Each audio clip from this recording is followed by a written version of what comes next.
Istanbul is the only city in the world that is located on 2 continents, and that, my friends, is a fact of life.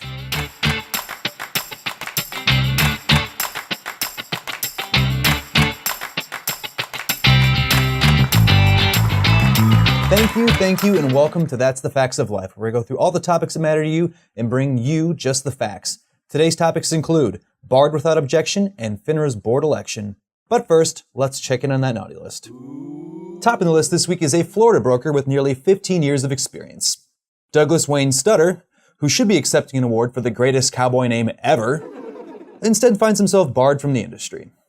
According to FINRA, Mr. Stutter, aka Stutter the Kid, was named in an estate document as the inheritor of his 91-year-old customer's waterfront condo in Fort Lauderdale, Florida.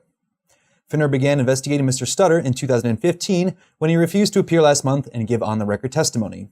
Well, that's when FINRA drew down on him like it was high noon. To settle the matter, Mr. Stutter agreed to be barred, saying, "All right, FINRA, you got me, partner." In other news, it was a caddy and personal campaign in which one candidate painted the other as an establishment stooge, and the other claimed that he's the only one qualified to stand up for the little guy getting throttled by Washington. No, it's not Trump and Hillary doing the name-calling this time. I'm of course talking about FINRA's recent board election. You see, each board term lasts 3 years, at which time there's another round of zany elections, and this year was no different, as Robert Mew prevailed over everyone, including incumbent Governor Robert Keenan, continuing fate's current trend of destroying everyone associated with the name Keenan. Mr. Mew ran on the platform that he would be the guiding light that seeks relief for small firms by addressing a number of issues. Just don't ask him how, because he hasn't really formulated a specific agenda yet.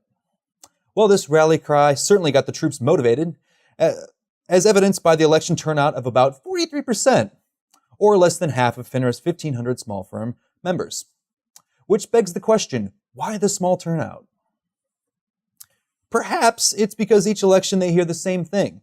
New person says current governor is a FINRA puppet, while the current governor just says, yeah, but, to a room full of empty chairs.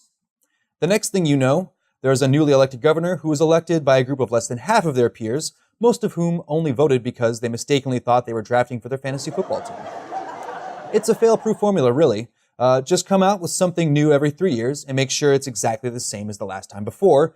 It's exactly like the Pirates of the Caribbean. And if it can work for them, it can work for FINRA's board. Well, that'll do it for today. To learn more about industry news, check out the Compliance Digest, and don't forget to tune into an all-new episode in 2 weeks.